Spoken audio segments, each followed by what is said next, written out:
अल्हम्दुलिल्लाहि रब्बिल आलमीन वस्सलातु वस्सलामु अला सय्यिदिल अंबिया वल मुरसलीन। हदीस नंबर 3।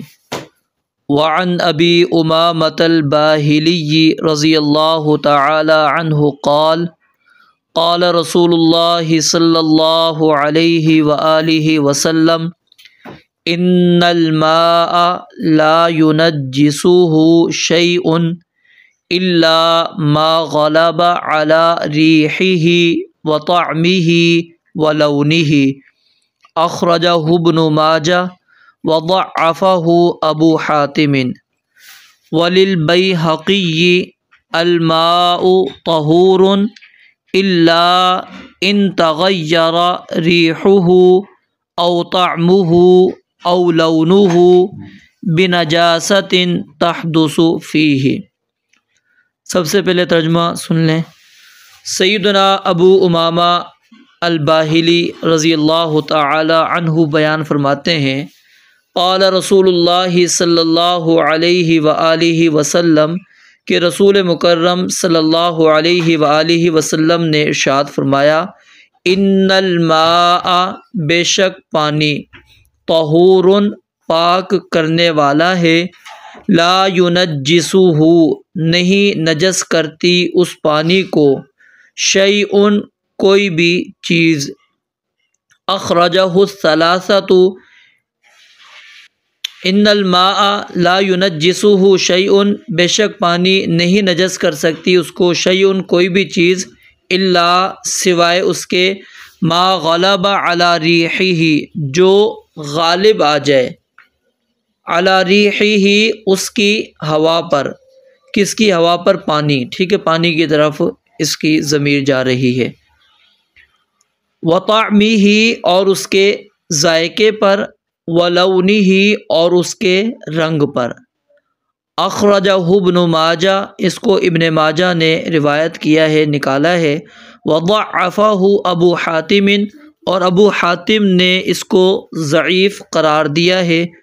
वलिल बैहक़ी और सुनन कुबरा बैहक़ी के अंदर ये रिवायत मौजूद है और उसके अंदर अल्फाज हैं अल माउ तहूरुन के पानी पाक करने वाला है, इल्ला सिवाय इसके, इन तग़य्यरा रिहुहु अगर उसकी बू तब्दील हो जाए, औ तअमुहु या उसका जायका, औ लौनुहु या उसका रंग, बिनजासतिन उस नजासत की वजह से, तहदुसु जो गिर पड़ी है, जो वाक़े हो गई है, गिर गई है, फ़ीही उस पानी के अंदर।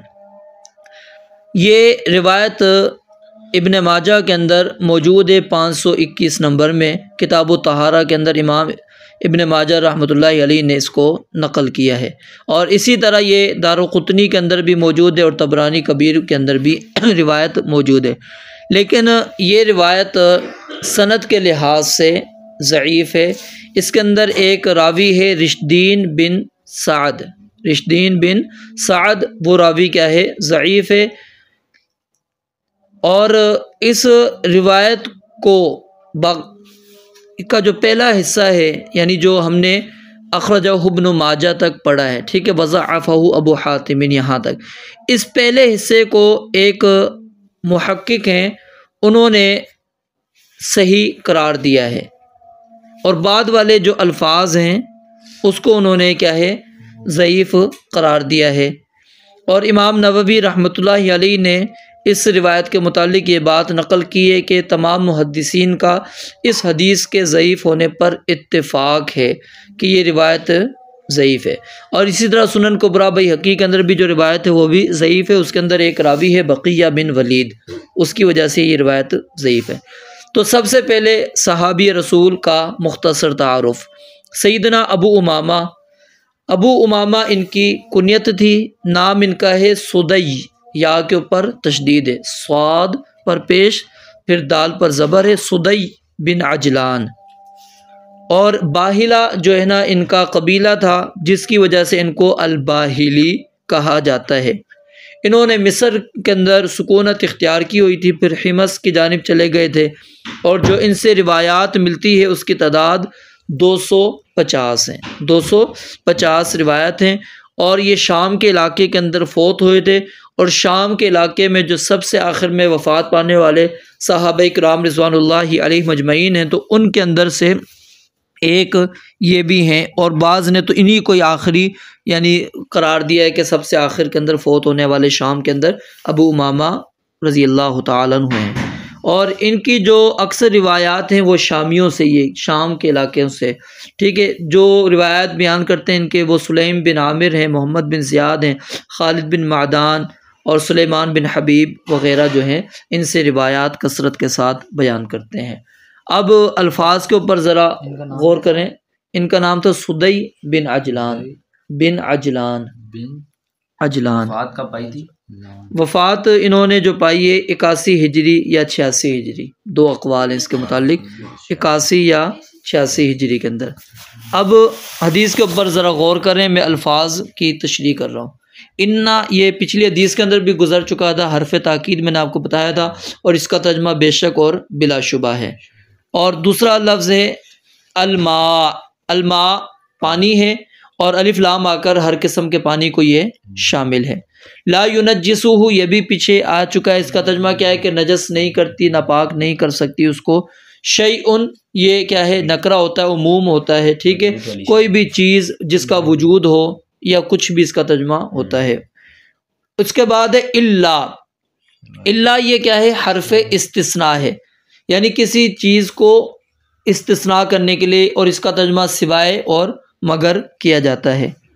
उसके बाद है माँ, माँ इसका तर्जमा जो है मुख्तलिफ होता है, कभी इसका तर्जमा नहीं होता है, कभी इसका तर्जमा क्या यानी सवाली अंदाज, और कभी जो चीज़, और कभी जो के, ठीक है।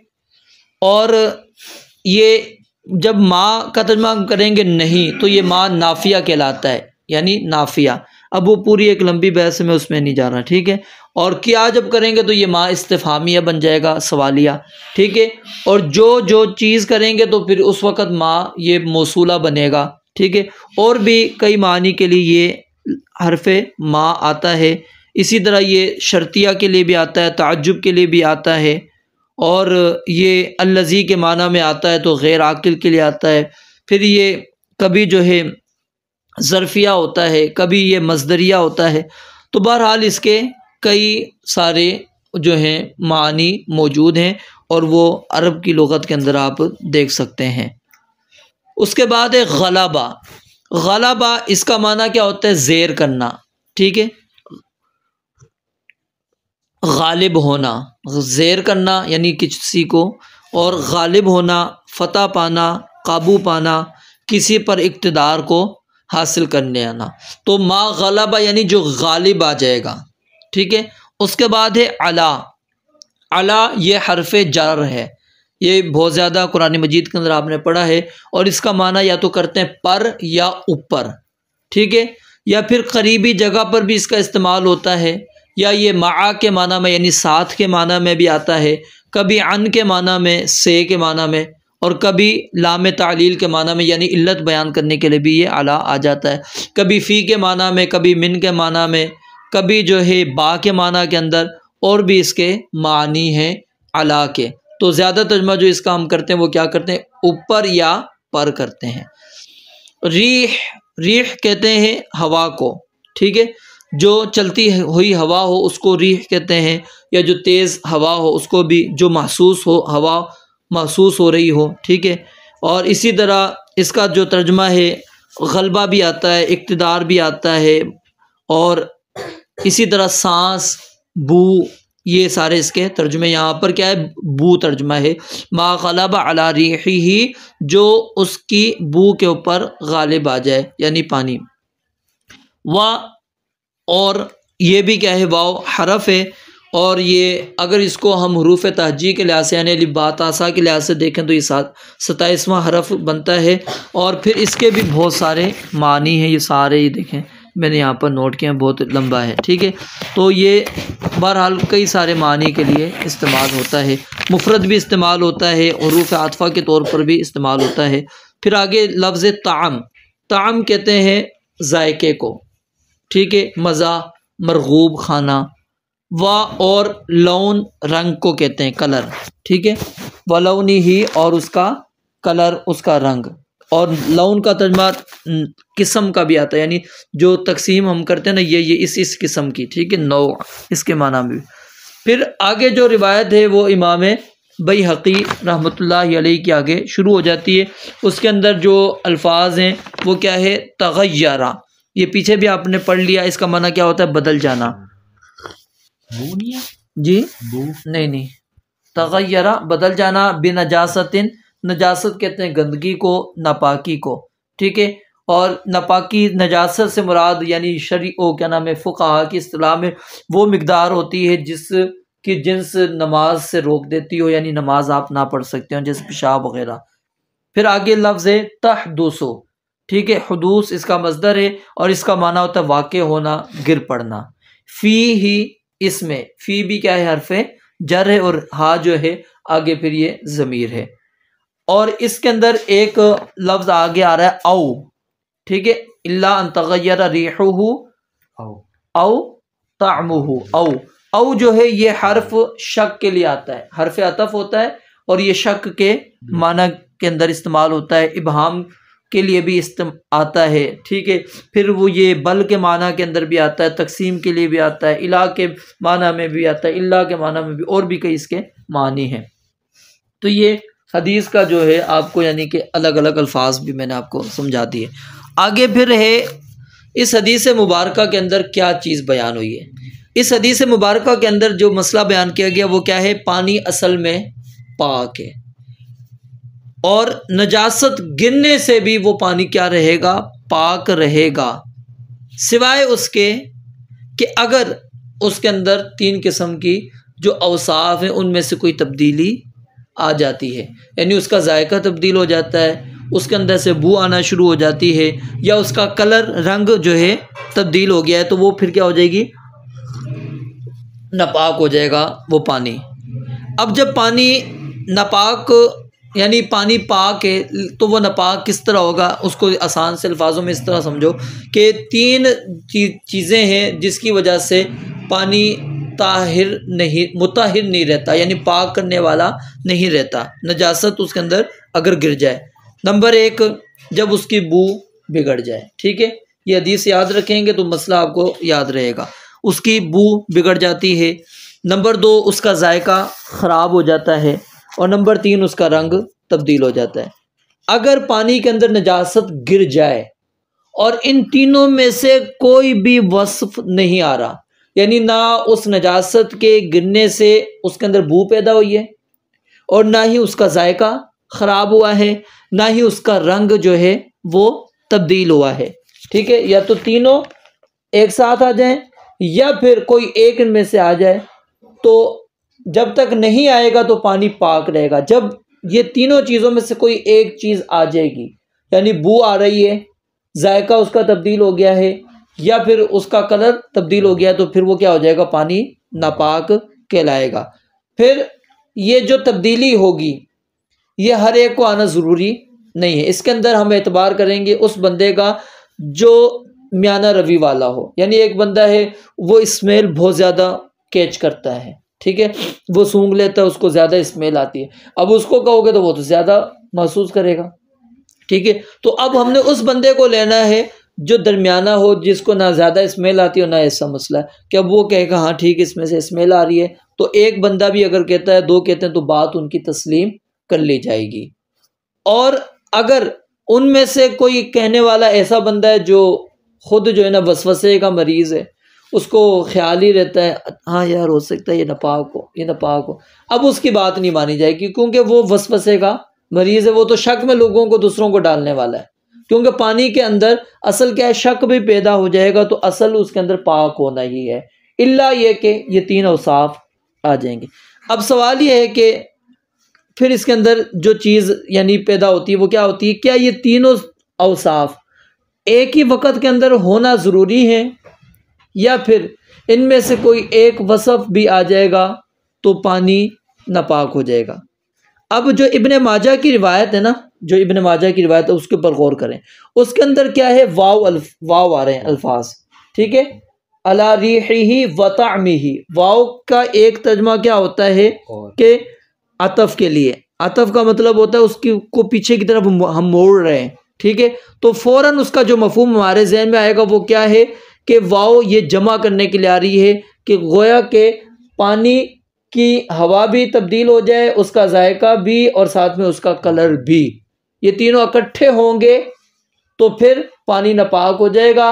अगर ये तीनों इकट्ठे ना हो तो ना नहीं होगा। ये क्या है, वाव से समझ आ रहा था मसला। तो इस वजह से इमाम इब्न हजर रहमतुल्लाह अलैह फ़ौरन उसके बाद जो रिवायत लेकर आए वो इमाम बैहक़ी की लेकर आए, और इमाम बैहक़ी की रिवायत के अंदर जो अल्फाज हैं वो क्या है, औ के बारे में मैंने आपको बताया कि ये किसके लिए आता है, शक के लिए आता है, ठीक है, ये शक के लिए आता है। और दूसरा ये तकसीम के लिए आता है, ठीक है। जब हम इसको तनवीह के लिए करेंगे, तकसीम के लिए करेंगे, तो इसका मतलब क्या होगा कि तीनों में से कोई एक वसफ़ भी आ जाए, लाजमी नहीं कि तीनों वसफ़ का एक साथ होना, बल्कि कोई एक वसफ़ भी पैदा हो जाएगा तो वो पानी क्या हो जाएगा, नजस। तो इस लिहाज से इमाम इब्न माजा की रिवायत वो इमाम बैहक़ी की रिवायत की वजह से क्या हो जाएगी, मुक़य्यद, कि उसको हम मुक़य्यद कर देंगे। जो मफ़हूम इब्न माजा से समझ में आ रहा था कि तीनों इकट्ठे होने चाहिए, वो इमाम बैहक़ी की रिवायत से समझ आ गया कि नहीं, इकट्ठे नहीं, बल्कि इनमें से अगर कोई एक भी पैदा हो जाएगा तो पानी क्या हो जाएगा, नजस हो जाएगा। अब जैसा कि मैंने आपको बताया कि रिवायत तो क्या थी, ज़ईफ़ है, लेकिन उलमा का इत्तेफाक है इस चीज़ के ऊपर कि ज़ईफ़ होने के बावजूद हम मसला यही है कि पानी नापाक उसी सूरत में होगा जब इन तीनों में से कोई एक वसफ़ पैदा होगा, ठीक है, उसके अलावा पानी नापाक नहीं हो सकेगा। मसला यही है, और इसी को जो है तमाम मुहक्किकीन ने जो है काबिल अमल समझा, जैसा कि इमाम इब्न कुदामा और इमाम नववी, इमाम इब्न मुंजिर हैं, इमाम इब्न मुलक्किन वग़ैरह, उन्होंने इस पर इजमा नकल किया है कि उलमा का इत्तेफाक इजमा है कि रिवायत अगरचे ज़ईफ़ है लेकिन अमल इसी पर होगा कि पानी को हमने तहारत से उस सूरत में निकालना है जब उसका रंग तब्दील हो जाए या जायका तब्दील हो जाए या उसकी बू तब्दील हो जाए।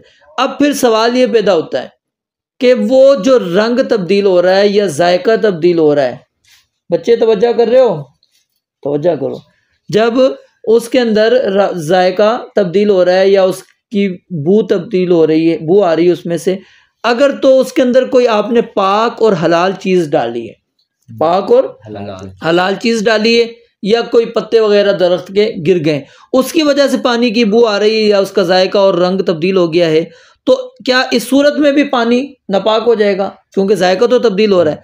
तो नहीं, पाक और हलाल चीज़ के पड़ने से पानी पाक ही रहेगा, क्योंकि उसके अंदर जो चीज़ आई है वो क्या है, हलाल है, वो पाक है, इसलिए उसकी चाहे एक सिफ्त तब्दील हो जाए या सारी की सारी तब्दील हो जाए। और क्योंकि हदीस के अंदर इमाम बैहक़ी के अंदर जो रिवायत के अल्फाज हैं वो क्या है, बिनजासतिन, कि नजासत गिरेगी तो पानी नापाक होगा, अगर नजासत नहीं है, पाक चीज़ गिर रही है तो पानी नापाक नहीं हो रहा। फिर इसी तरह पीछे आपने जो कल रिवायत पढ़ी अबू सईद खुदरी, अब दोनों को समझें, ठीक है, मैंने आपको कहा था, और अगली भी रिवायत आएगी वो तीनों मिलाकर फिर आपको मज़ीद समझ में आ जाएगी। अबू सईद खुदरी रज़ी अल्लाह तआला की रिवायत के अंदर क्या मसला साबित हो रहा था, किसी भी किस्म की नजासत गिर जाए पानी पाक ही रहेगा, नापाक नहीं होगा, ठीक है। और जो आज हदीस हमने पढ़ी अबू उमामा रज़ी अल्लाह तआला की, उससे क्या मसला निकल रहा है कि पानी नापाक हो जाता है। अब दोनों में से कौन सी रिवायत सही है या कौन सी बात सही है? अबू सईद खुदरी वाली बात माने कि जी नजासत गिरने से पानी नापाक नहीं होता, या अबू उमामा वाली बात मानेंगे कि नजासत गिर जाएगी तो पानी नापाक हो जाएगा? तो अब इसके अंदर क्या है, जो अबू सईद खुदरी रज़ी अल्लाह तआला की रिवायत पढ़ी थी, कल मैंने आपको बताया भी था कि वो एक ख़ास मुनासबत से नबी इस्लाम ने फरमाया था, और वो एक कुएँ का मसला था जिसको बेर बुज़ा कहा जाता है।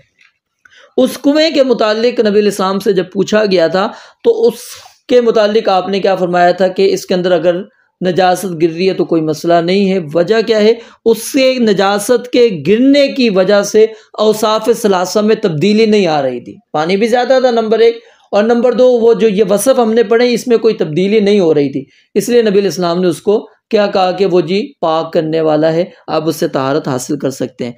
अगर तब्दीली आ जाती, चाहे वो फिर कुएं का पानी भी था, ठीक है, तो वो पानी क्या हो जाएगा, नापाक। ये हदीस किससे समझ आ रही है, अबू उमामा रजी अल्लाह तआला अन्हु की रिवायत से। अब इस हदीस से जो मसले ख़ास हैं वो मैं आपको बता देता हूँ। पानी, वही मसला है कि पानी असल में क्या है, पाक है, ठीक है। उसके ऊपर नजस होने का हुक्म हम कब लगाएंगे, जब 3 औसाफ में से कोई एक भी ज़ाहिर हो जाए, कोई एक वसफ भी उसके अंदर नजासत की वजह से, नजासत ये लफ्ज़ लाजमी कहना है, क्योंकि हलाल और पाकीज़ा चीज़ भी मैंने आपको बता दी, नजासत की गिरने की वजह से तब्दील होगा तो फिर वो पानी क्या होगा, पाक नहीं रहेगा, ठीक है। तो नजासत की गिरने की वजह से वो नजस होगा, वगरना नहीं। और फिर दूसरी जो हदीस अबू सईद खुदरी वाली, जो अभी मैंने आपको मसला भी समझाया, उनकी हदीस मुतलक नहीं है कि उसको आप मुतलक तौर पे समझ लें कि जी जितनी भी नजासत गिर जाए पानी पाक ही रहेगा, नहीं, मुतलक नहीं है, बल्कि वो मुक़य्यद है।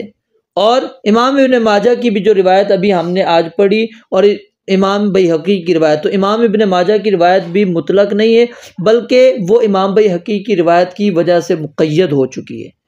और नंबर 3, किताब व सुन्नत के दलाइल को हमने एक दूसरे पर मामूल करना। ये नहीं करना कि जी हमने हदीस नंबर 2 के अंदर तो मसला ये पढ़ा है, अब लिहाजा पानी में जितनी भी नजासत गिर जाए वो हलाल है, नहीं, ठीक है। आपने उस दलील को दूसरी दलील के साथ भी परखना है। आपने कुरान को कुरान के साथ परखना है, कुरान को हदीस के साथ परखना है, ठीक है। इसी तरह हदीस को हदीस के साथ परखना है, देखना है। जब सारी हदीसों को साथ में मिलाएंगे तो फिर मसला समझ में आएगा। अब क्या होगा, एक हदीस पढ़ के अगर आप मसला समझेंगे तो फिर गलती खा जाएंगे। तो इसलिए किताब व सुन्नत के जो दलाइल हैं वो एक दूसरे पर महमूल किए जाएंगे। ये नहीं कहा जाएगा कि फलां साहबी ने ये बयान कर दिया लिहाजा यही माना जाएगा, अब वो दूसरे वाली में नहीं मानूंगा, नहीं, उन सारों को इकट्ठा करेंगे। अब ये जो कल आप पढ़ेंगे ये तीनों फिर इकट्ठी आएंगी, बल्कि आगे वाली रिवायतें भी इकट्ठी मिलती चली जाएंगी। ये आप खुद गौर करेंगे ना, आपको समझ में आएगी। तो सबको साथ में मिलाएंगे तो मसला वाज़े हो जाएगा। और नंबर 4 मसला यहाँ से निकला कि बुनियादी तौर पर पानी की जो किस्में वो कितनी है, 2 ही हैं, एक मुताहिर यानी पाक करने वाला, और दूसरा नजस, तीसरी कोई किस्म नहीं है इसकी, ठीक है। अगरचे फुकाहा बयान करते हैं लेकिन नहीं, कुरान और हदीस से ये 2 किस्में, या तो पानी पाक करने वाला होगा या पानी नापाक हो जाएगा, बस, तीसरी कुछ भी उसकी सूरत नहीं है। नंबर 5 मसला क्या है कि पानी की जो तहारत है यानी पाक करने की जो सिफत है, उसको जो है वो नजासत उसके अंदर मुअस्सर होगी जो बाहर से उसके अंदर गिरी, बाहर से आपने उसके अंदर डाल दी है, ठीक है। बाहर से नजासत आएगी तो फिर वो पानी नापाक होगा, वगरना नहीं होगा। तो अगर पानी पड़ा पड़ा उसके अंदर से बू आना शुरू हो गई है, जैसा कि अक्सर वो जो होते हैं पानी बारिशों का जमा कर देते हैं, अब ज़ाहिर वो पड़ा पड़ा हो सकता है उसके अंदर से बू आना शुरू हो जाए, ठीक है, उसके अंदर लेकिन नजासत कोई गिरी नहीं है तो वो पानी नजस नहीं होगा, क्योंकि बाहर से नजासत नहीं गिरी, अंदर वाली अगर उसका जायका तब्दील हो रहा है कोई मसला नहीं है, ठीक है। और इसी तरह पानी की नजासत गिरने के बाद भी पानी पाक रहेगा, इल्ला ये कि 3 औसाफ में से कोई औसाफ उसके अंदर पैदा हो जाए तो फिर वो पानी नजस हो जाएगा। यह मसला भी इससे साबित होता है। और इसी तरह 7वां मसला इससे साबित होता है कि शक की सूरत में हमने पानी को क्या है, पाक ही तसव्वुर करना है, पाक ही समझना है कि वो पाक करने वाला है, पाक है पानी। और नापाक पानी अगर हो कहीं पर तो अब उसको हमने पाक किस तरह करना है, उसकी कोई भी सूरत आप इख्तियार कर लें, कोई केमिकल वगैरह डालकर उसकी मिसाल बू पैदा हो गई थी वो ख़त्म आप कर लें तो पानी पाक हो जाएगा, ठीक है। या फिर आप पानी मज़ीद उसके अंदर डाल कर वो पहले वाला पानी निकल रहा है, अब वो जिस वजह से नजासत उसके अंदर पड़ी थी वो निकल चुकी है और पीछे नजासत की बू भी नहीं आ रही, या उसके अंदर जो बू आ रही थी अब बू भी नहीं आ रही, तो अब क्या होगा, वो पानी पाक हो जाएगा। यदि किसी भी सूरत में आप उसके तगय्युरात जो तब्दीली आई थी उसको ख़त्म कर देंगे तो वो पानी क्या हो जाएगा, पाक हो जाएगा। और इसी तरह कुछ होते हैं बड़े सारे कुएं, वो क्या नाम है, वो होते हैं तालाब समझ लें। अब नजासत एक जगह पर गिरी है, दूसरे कोने वाले की तरफ आप खड़े हैं, ठीक है, वहाँ पर ना नजासत की आपको कोई बू आ रही है, ना जायके के अंदर तब्दीली आ रही, कुछ भी नहीं आ रहा। तो अब जिस जानिब वो नजासत गिरी है सिर्फ असर उसी जानिब है तो वो पानी नापाक होगा, बाकी दूसरी साइड वाला पानी क्या रहेगा, पाक ही रहेगा, ठीक है। अब यहाँ पर एक और चीज़ जो नोट कर लें आप, वो है ज़ईफ़ हदीस, क्योंकि इसको इमाम अबू हातिम ने क्या है, ज़ईफ़ करार दिया।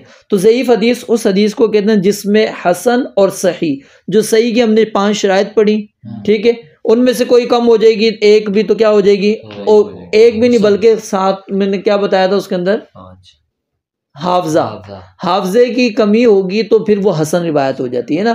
अब फिर इनमें से भी कोई एक कम हो जाए, इन 5 में से कोई एक मजीद कोई कम हो जाती है, तो वो रिवायत क्या हो जाएगी, ज़ईफ़ रिवायत हो जाएगी, यानी जिसमें हसन और सही की कोई शर्त ना पाई जाए। अच्छा, अब थोड़ा सा तारुफ लिख लें। इमाम इब्ने माजा, उनका नाम, इब्ने माजा जी। अब इंशाल्लाह साथ में ना आपको नाम जो आते रहेंगे ना वो बताता रहूँगा, ये नोट करते रहें जी। नाम इनका है कुनियत है इनकी अबू अब्दुल्ला, और नाम है इनका मोहम्मद बिन यजीद बिन अब्दुल्ला। ये यजीद कौन से? यजीद, मोहम्मद बिन यजीद बिन अब्दुल्ला, ठीक है। अल-क़ज़वीनी, यजीद बिन अब्दुल्ला अल-क़ज़वीनी, ठीक है। ये मारूफ इब्ने माजा के नाम से हैं। इनकी वलादत है 209 हिजरी, 209 हिजरी, ये नोट कर लें। और वफ़ात 209 जी जी, और वफ़ात 22 रमज़ान 273 हिजरी, 64 साल की उम्र में इन्होंने वफ़ात पाई है। उसके बाद एक नाम पड़ा था अबू हातिम, अबू हातिम, अबू हातिम इनका नाम है मोहम्मद बिन इदरीस, मोहम्मद बिन इदरीस बिन अल-मुंज़िर। वैसे दूसरा क्या था? अबू हातिम, मोहम्मद बिन इदरीस जी। इधर नोट करें ना, किताब के ऊपर निशान मारें ताकि याद रहे, ठीक है। अबू हातिम नाम मोहम्मद बिन इदरीस बिन अल-मुंज़िर, और ये इमाम अबू हातिम अर्राज़ी के नाम से मारूफ हैं। इनकी वलादत 195 हिजरी, 195 हिजरी, ठीक है। और इनकी वफ़ात 277 हिजरी। और फिर एक नाम आपने पढ़ा इमाम बैहक़ी, इमाम बैहक़ी इनकी कुनियत है अबू बकर, नाम है इनका अहमद बिन हुसैन बिन अली बिन अब्दुल्ला बिन मूसा। तो ये इमाम बैहक़ी के नाम से मारूफ हैं। इनकी वलादत है 384 हिजरी, और वफ़ात है इनकी 458 हिजरी।